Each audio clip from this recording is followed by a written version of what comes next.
Good morning, StarCraft fans!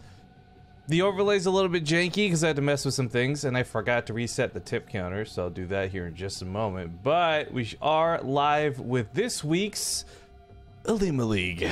There's a lot of players signed up and we're on that stream delay once again, so it'll be a few moments here while we get the brackets finalized. But there's a lot of people in these brackets, Zombie Grub. Yeah, we'll see what the actual final tally is, but there's a lot of people in chat, so usually a good sign. One of the things that sticks out to me is I see, once again, Color Toss and First Zerg in these brackets. Two kind of up-and-comers, or at least unknown players that are kicking ass. Not quite taking names, but looking really good, so it'll be cool to see how far they go today. Totally. I've also received an update, but I don't know if it's an accurate one. We had someone reach out to the BaseTradeTV Twitter claiming that First Zerg was a Chinese player, not a Korean player, as we had been told. But they didn't have any, like, evidence to support this, so I don't know at this point. First Zerg definitely confirmed he was in Korea, and then said it in Korean to confirm it, so... Well, I was thinking there was one point of legitimacy where, like, Color Toss and First Zerg and some of these other guys who we don't really hear about, they could just be Korean up-and-comers, or it would make a lot more sense to have a renowned, like, Chinese player, because we would never have heard of them, come over and start competing. Sure. Yeah, but I just remember First Zerg was the guy that, like, we, whoever he was facing, like Solar or someone, that is true. We had asked them, so... Yeah, it was true, and True had said that he was Korean, so we're kind of going off of that for information, but it's kind of interesting. This guy is causing a bit of a stir-up, at least on BaseTradeTV, in terms of, like, who is he? Is he some retired pro trying to dodge a lifetime ban from StarCraft tournaments? Or maybe he's an up-and-comer, or a Chinese player. I don't know. He's kind of shrouded in mystery, and I like it. I almost don't want to know the answer, because it adds some, like, cool allure to him, you know? I suppose so. I mean, it was a pretty awesome performance. He ended up losing, and it's like, I don't know if it's even really going to be worth talking about if he never gets far in a bracket again, you know, 2-3 weeks down the line, and it's still like, oh, he never actually even got to the round of 8. I know it's the Korean write-off, but of course it was last week's Go for StarCraft. He knocked out, like, PT Drogo and Mana, and I think it was like Hearthstone, or it was like 3 noteworthy Protoss, DNS, excuse me, it wasn't Hearthstone, it was DNS. He knocked out like 3 noteworthy Protoss Supercross server. I was hella impressed to see that, to be honest. That's not something that happens on A, that goes all the way to Europe. That is pretty impressive. I mean, like, I'm like almost sure they cheesed him, because so far he's shown like very aggressive styles, but it's still impressive. Are brackets finalized? It's looking like they might be. Yes. Nothing sticks out to me as like super crazy first round matches, but it would be cool to see soO versus Gilzing, because that's a little bit of preview of the potential BTSL group we'll have with Gilzing, but also that leads to face off against First Zerg, the man of the hour. What do you think? If you want, sure. Well, I'll leave you to sort it and figure it, because I'm actually now aware I don't have my scenes set up. Okay. So that's going to take me a moment here to fix, guys, and we will definitely see a black screen swapping into game. This is my mistake. I made the mistake of playing stupid League of Legends yesterday, and worse off trying to stream it. God! That's pretty bad. The errors I made. Can't believe you did that. No, I can't believe I did that either. Might be a bit of a hiccup doing that. Doesn't look like soO is online. Is Crank in the lobby with Gilzing, or is that somebody else? I'm gonna sneak into Crank's lobby real quick while I set this up.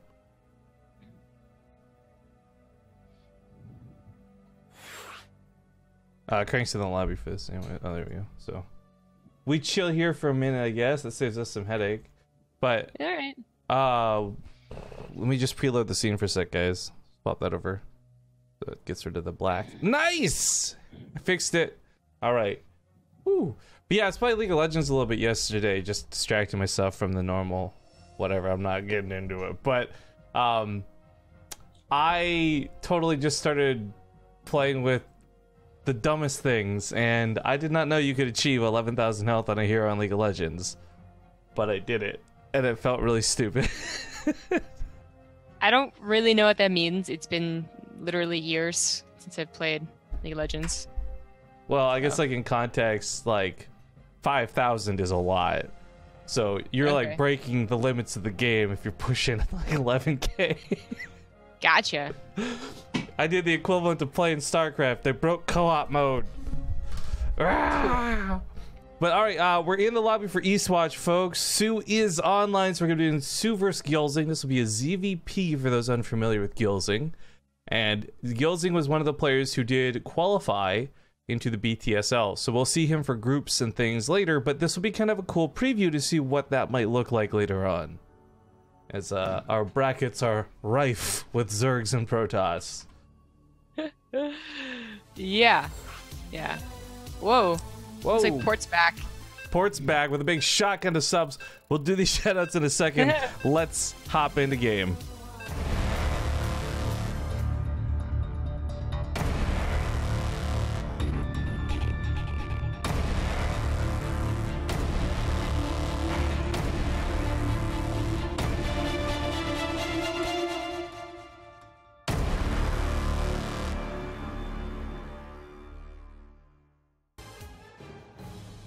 All right, we're hopping into game for the Olimoleague. It's a best of 3 to kick things off. Ladies and gentlemen, we've had a clear statement made, though.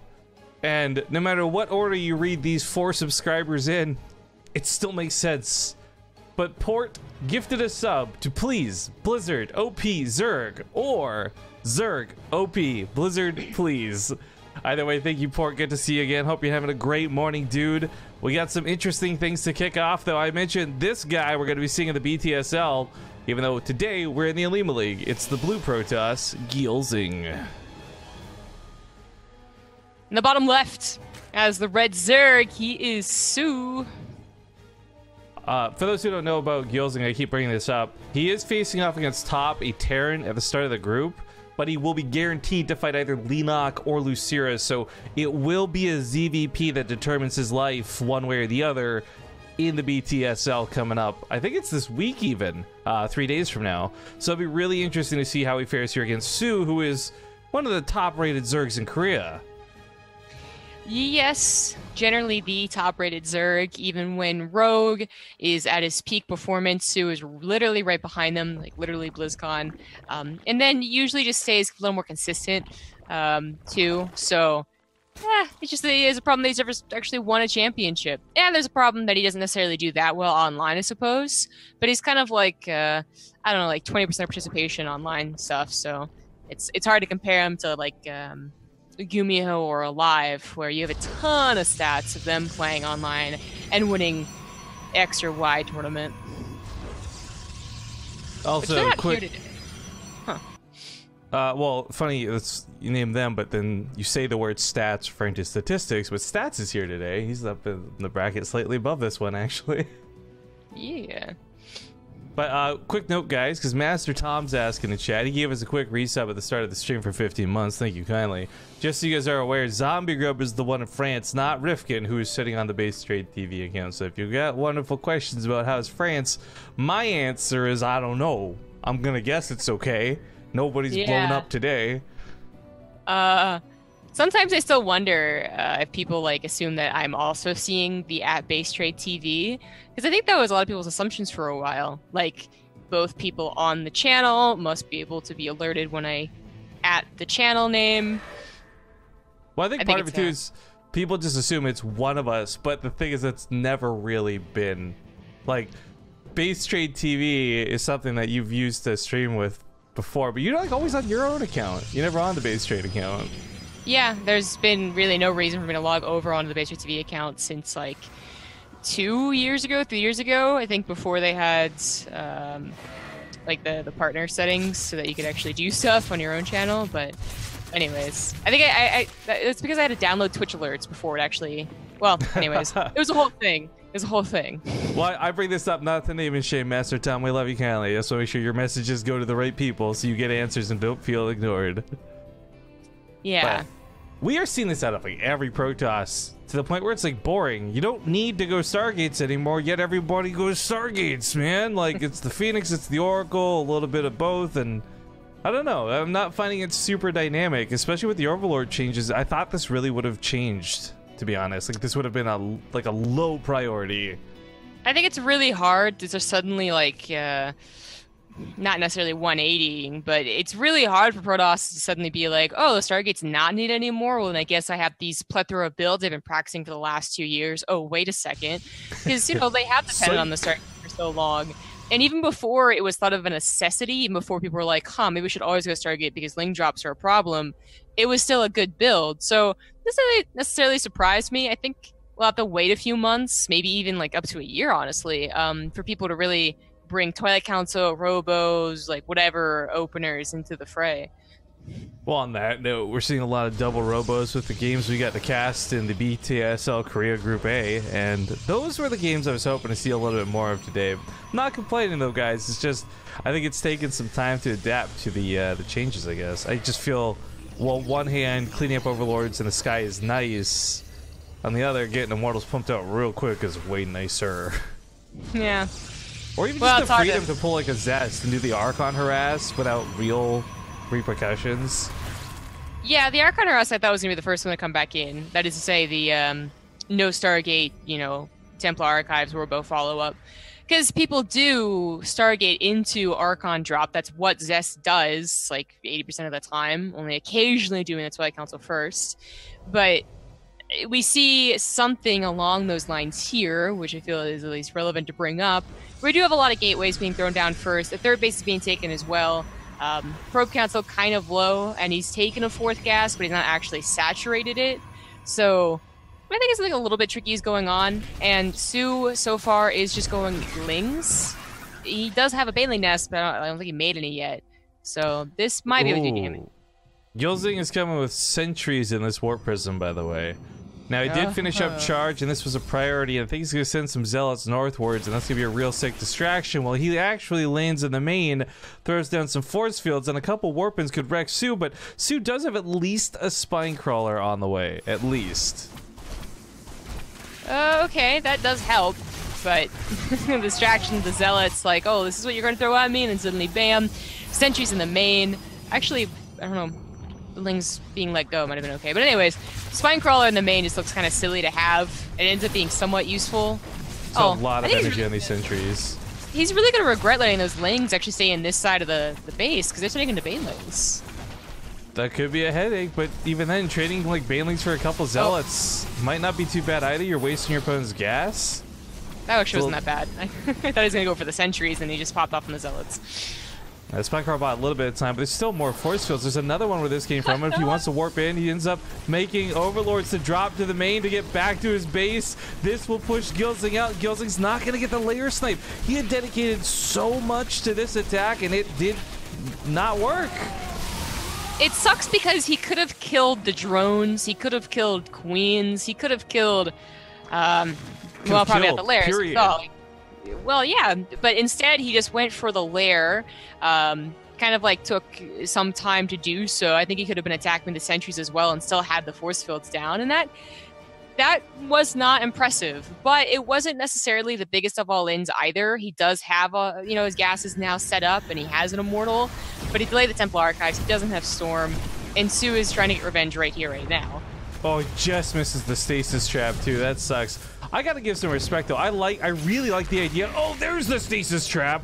I really like the idea of what Gilzean had done this game. It's a shame it didn't work out better for him. It was a really cool tactic, and it's a bit of an old school tactic too, but oh man. The Banelings end up busting the pylon. The Immortals stand strong through it, and these Zerglings have to be dealt with. You can't forget about these guys. Well, he's going to take care of them, but I was going to say, the sentries seem like a little vulnerable. They're going to head into the main because there just really isn't a wall. I mean, you would have to have two Immortals there. Yeah, it never works that way when you start warping in. They're going to be cleaned up okay. Yeah, Charge is going to be really helpful with this, but the +1 melee on the Lings is scary. If those actually get a surround on things, units will die. Tempo in the back don't really have storms yet. It's still pretty far off, so these aren't going to be useful for a fair amount of time. Not enough force fields to keep this back, and Gilzing's in a lot of trouble. Yeah. He has to morph him in an Archon, otherwise he's going to lose that 1 High Templar, and this does not look good for Gilzean. soO is on 4 bases with full saturation, extra upgrades. It's taken him a little while to reinforce because he never got the Hydra upgrade. This was literally so fast that he was researching the range when this started. But once that finishes up, I mean, okay, then he'll be facing Storm, that's a little more complicated, but yeah, he can also wait for more Banelings, he can open up the right side and come in from multiple areas. Yo, it's 4 bases with a macro hatchery too, so he can really get away with this. Larva is not going to be the problem for soO. No, it is not. That's going to be 4 storms. That is nothing to just scoff at. And the Banelings are coming in through one direction, it looks like. So, miracle storms could happen. I kind of missed them, never mind. 7 years ago. Yeah, that wasn't... They weren't miracles. Oh, well. Gilzean put up a really good fight, but this was so expertly handled by soO. GG. Yeah. From the Overlord drop to get over the Sentry to the counterattack, I mean, soO nailed it. That was a great way to play. And I said, like, for me, I was most interested in the series because I wanted to see how Gilzean was going to do ZvP. And I'll tell you this much. This game 1, if he's going to pull off tactics like that in his group, I'm actually really excited for Gilzean. I thought that was pretty cool. It takes a really good Zerg to not lose the layer to something like that. Yeah, it does. I mean, Gilzean he's always got some tricks up his sleeve, and that was a clever trick, you know, take the 4th, but don't saturate it. All signs point to Templar Archives, and you don't actually get it. It was really good that soO was able to defend, but I don't know. It felt like it was a little too easy. Like, the lair was not extremely fast. The drones are extremely low. The one complication was the force field, which he thought around, but it just was like, does that attack usually work? Was it better to bring the Zealots, like, elevator the Zealots? Oh, I forgot that he just let 6 Zealots die in the middle of the map. Oh, well. Well, again, for me, that was more like, I like the distraction. If those had picked off a base and he had not got the main, that still may have been a little more worthwhile. Like, there's a lot of what-ifs with that game. But either way, we're getting into map 2 now. A quick reminder for those who are unfamiliar with the Olimoleague, it is loser's pick, so... a little bit of an advantage to Gilzean to pick the next map, but he is limited because only 5 of the 7 regular map pools are available to play in the Olimoleague. We've gone with a pretty standard one of Catalyst for game 2. Yep. Also, I just want to note, top side of the bracket has TY, and most importantly for me personally, Cloudy, who's probably one of my favorite Chinese players at the moment. But yeah, between TY, Cloudy, and Bunny, that top side of the bracket is going to be bumping, especially if it ends up being stats versus any of them in the semifinals. Be bumping. If you guys haven't checked it, look at the brackets, ! brackets in chat. Get a link, because there's some good matches coming up. Like we said, though, we picked this one because even if the inevitability of a possible ZvZ is what happens, I would still like to see how soO plays, or more importantly, how First Zerg measures up against them. But that's getting a little ahead of ourselves. We're hopping into Catalyst now. We'll see you guys in game.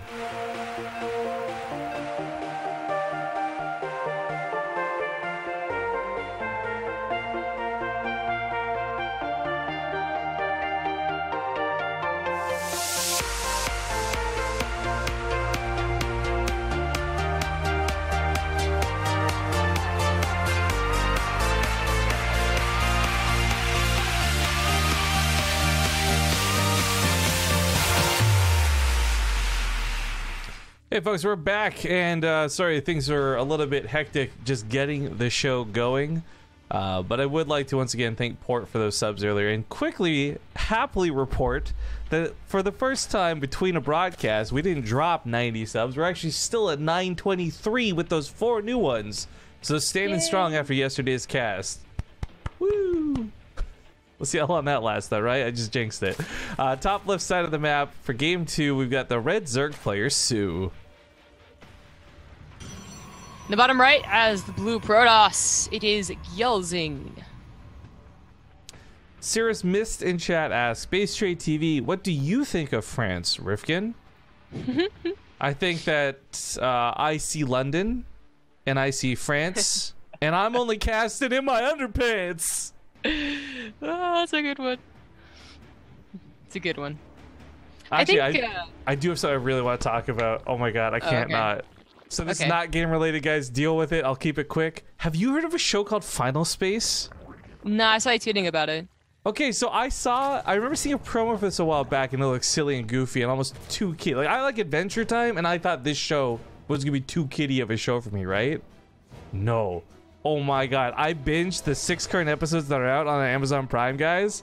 Like, I don't know where else you can watch it. I just watched it on Amazon Prime, but yo, oh, so good. I'm actually super in love with this show right now. I can't even begin to describe it. And I don't know if anyone else, if there's one other person in chat who's actually watched it, I would love to nerd out with you after the cast today. Hang out around a chat type thing. But if you guys haven't, this is like Rifkin's recommend of the year.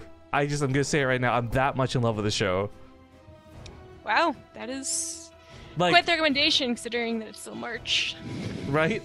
This is not only a bold prediction from me, I'm also going to go further and tell you guys to turn off the fucking broadcast, watch the VOD of this later, and go watch those 6 episodes so when we're done, we can talk about it. So good. Wowzers. I'm probably overhyping it, but I really, really, really enjoyed it. It was really good. Oh, that's cool. But hey, no Stargate opening for this guy this time. Going for that Robo. Okay. Not the first time we've seen this actually on Catalyst.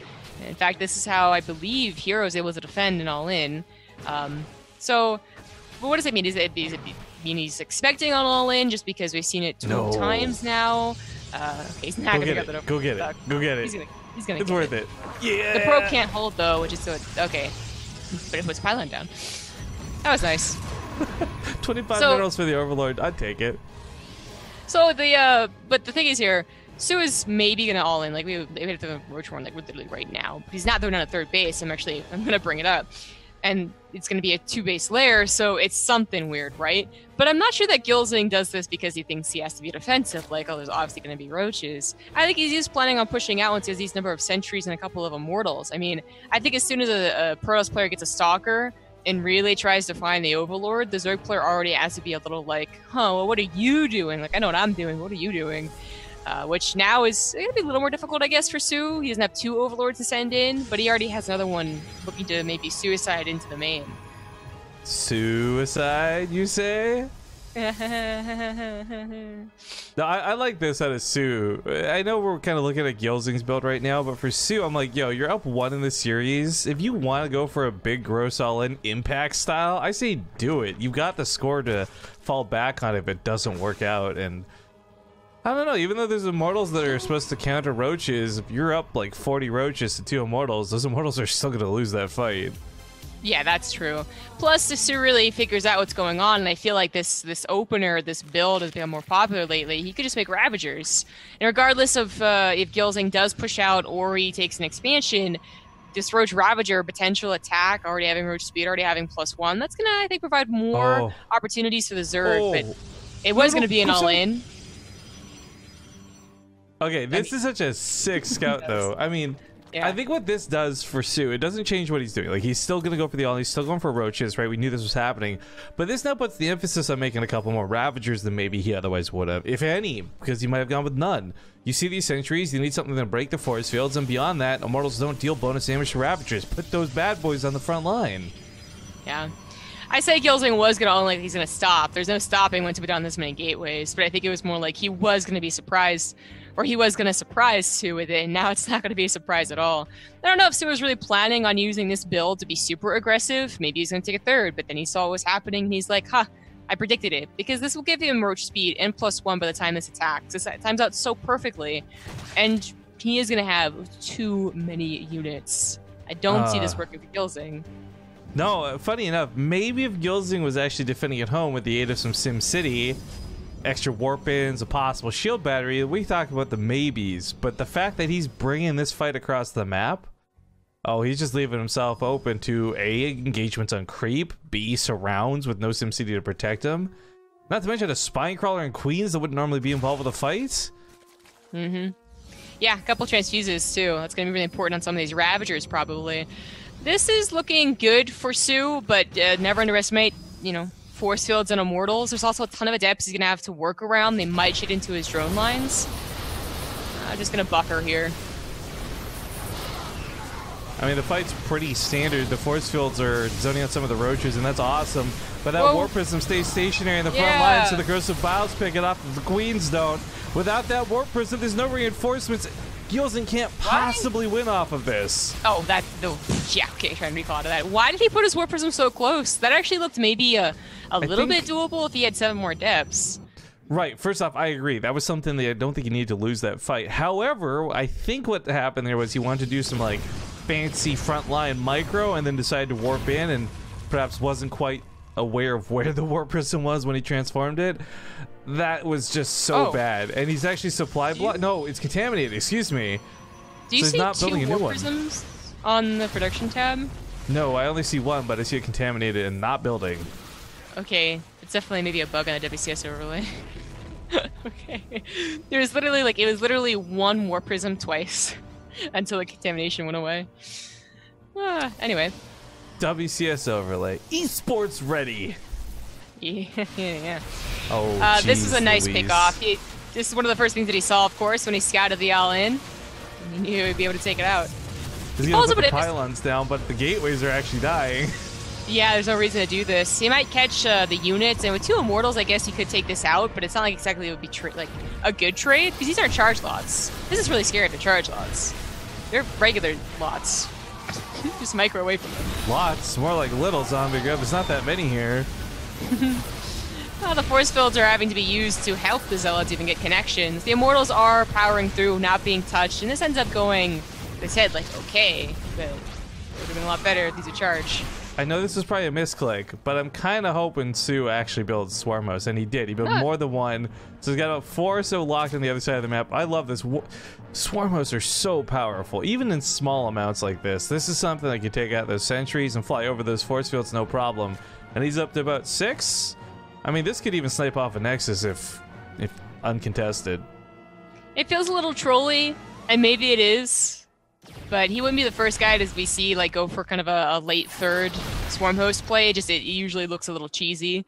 And now in this game, it looks just a little BM, because it's like he's already so far ahead, he can go for Swarm Hosts. Like you just usually never see. I mean, they're cost efficient. I don't even know how much I want to agree mark this as trolly, because they're good. They are somewhat good, but they're very good in this situation. He's doing a little bit of Warp Prism micro, but that army supply tells you everything that's going on, guys. GG's get called. Unfortunately, gyulzzing will not show us anything too fantastic, but I still look forward to his group games. Nonetheless, soO will advance. First Zerg was walked over, so. Son of a gosh darn heck. Yes. Who's the just P on the bracket, by the way? Is just versus alive right now? I don't know. Tweegan? I don't know. All right, guys. Well, let's talk about a couple things. First off, I'm really kind of annoyed. I recently learned I typed a really big, detailed, thoughtful sub message yesterday that evidently 0 people got. So maybe the sub messaging system's going down sooner than expected. They said we had till March 30th, but to be clear, I bring this up because Flotch had just recently asked in chat. And Flotch, dude, if we get to see a BTSL, that'd be awesome. I would like to buy you a beer, man, because you've been so kind to us over the years. But May 18th and May 19th at the Net 8 Arena in Richmond, British Columbia. Google it. It's net8.ca or something. It's actually got a great website, good pictures, and they're accurate pictures too. They didn't even clean up the joint to make it look super nice for the photos. It's just an accurate representation. But May 18th, May 19th at the Net 8 Arena, the deposit's been paid. We're ready to go with it. So if you're looking to come out for the BTSL, that will be happening. Then at the end of the stream yesterday, people were asking about tickets. I still don't know what we're doing with this, guys. If there are tickets, they're going to be cheap, real cheap, but they might have to be a cost because of the venue costing a significant more than amount that we had originally planned. But either way, it's all been paid for, so it's happening one way or the other. But yeah, I'll try and resend a message out. But the point I want to drive home with this, well, I guess I'll leave it to you, madam, to pick the next game. The point I want to drive home with this, though, is we are starting to really push having people get onto our Discord. I'll be using the Discord server for our sub-only chat there to post messages like replay packs and big announcements of things that we would normally send to subscribers here on Twitch. There's a pretty easy way to do it. You just sync your Discord with your Twitch account, and they'll automatically join all the Discords that you're currently subbed to, which is awesome. And then you just find the BaseTradeTV one on that list. Otherwise, you can just manually go to BaseTrade or discord.gg/BaseTradeTV. But I guess we'll go to a quick break while we find our next game. Unless, do you have one ready to go right this second? No. Nope. Okay, then we'll be back in a couple minutes, guys. Thanks for watching. We'll see you soon.